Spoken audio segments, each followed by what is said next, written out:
السلام علیکم ورحمۃ اللہ وبرکاتہ۔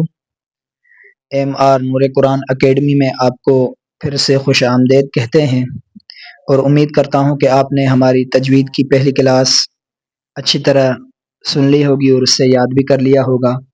تو مزید ہم انشاءاللہ اس جو ہے کورس کو آگے چلائیں گے۔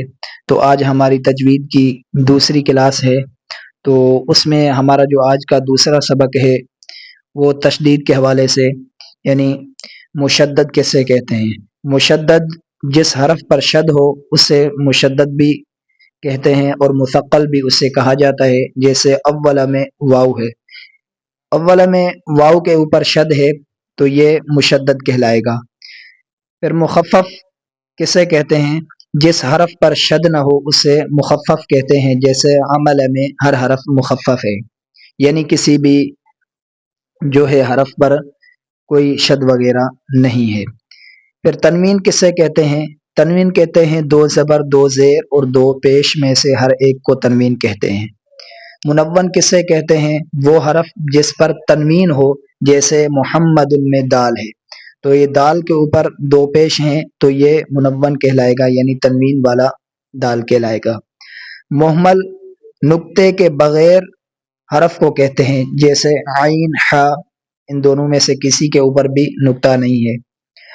معجم نقطے والے حرف کو کہتے ہیں، جیسے غین، خا، تو ان دونوں کے اوپر نقطہ ہے تو یہ معجم کہلائیں گے۔ پھر تفخیم پر موٹا پڑھنا، جس حرف کو پر پڑھا جائے اسے مفخم کہتے ہیں۔ ترقیق باریک پڑھنا، جس حرف کو باریک پڑھا جائے اسے مرقق کہتے ہیں۔ قصر دو حرکات کے برابر کھینچ کر پڑھنا، جیسے با، الف زبر با۔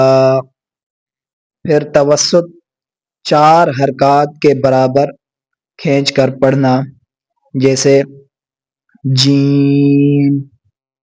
پھر طول چھ حرکات کے برابر کھینچ کر پڑھنا، جیسے عین۔ حروف تہجی کسے کہتے ہیں؟ الف سے لے کے یا تک حروف کو حروف تہجی بھی کہتے ہیں، حروف ہجابی ان کو کہا جاتا ہے، حروف مفردہ بھی کہتے ہیں۔ مفردہ یعنی یہ الگ الگ حرف ہے، جیسے الف ہے، با، تا، یہ ایک ایک ہے تو ان کو حروف مفردہ بھی کہتے ہیں۔ عربی زبان میں ان کی تعداد جو ہے 29 ہے۔ تو آج کی کلاس ہماری یہیں تک تھی، تو انشاءاللہ مزید ہم جو ہے آگے اسی طرح کلاسز کو چلاتے رہیں گے۔ اگر اس حوالے سے آپ کا کوئی بھی جو ہے سوال ہو تو آپ کمنٹ سیکشن میں پوچھ سکتے ہیں، یا کوئی آپ کو بات سمجھ میں نہ آئی ہو وہ بھی آپ پوچھ سکتے ہیں۔ تو آخر میں آپ سے یہی ہماری گزارش ہے کہ اگر آپ ہمارے چینل پر نئے ہیں تو ہمارے چینل کو ضرور سبسکرائب کریں اور اس خیر کے کام میں ہماری مدد کریں۔ جزاک اللہ خیر۔ السلام علیکم ورحمۃ اللہ وبرکاتہ۔